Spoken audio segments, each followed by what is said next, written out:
তো সকাল সকাল রান্না বসিয়ে দিতে হয়, আজকেও আমি সেটাই করেছি। আমার একটা রান্না হয়েই গেছে, আর এখন রান্না করবো একটু পটল সর্ষে।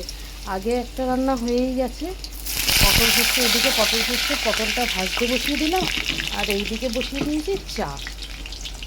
পটলটা ভাজা হতে থাকুক। দেখো পটল তো আমার এখানে ভাজা হয়েই গেছে, আমার চাও হয়ে গেছে। আর এখানে সর্ষে পটলের একটু মশলাটা করছি আমি। সর্ষে পটল করলে পরে একটু পেঁয়াজ, আদা, কাঁচা লঙ্কা, টমেটো দিই, যাতে একটু টেস্টটা হয়। একটু কষে যাক। সর্ষে পটল করলে আমি একটু মিষ্টি দিই, একটু মিষ্টি মিষ্টি হলে ভালো লাগে। তোমরা কেমন করে করো একটু কমেন্টে বলো। দেখো কষেই গেছে, এবার একটু সর্ষে জলটা দিয়ে দেবো। এই সর্ষের জলটা দিয়ে দিলাম।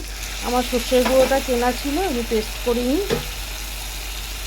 জল দিয়ে দিলাম, তো এসেছে। এবার পটলটা ছেড়ে দেবো, আর একটু মাখা মাখা হলে আমি নামিয়ে দেবো।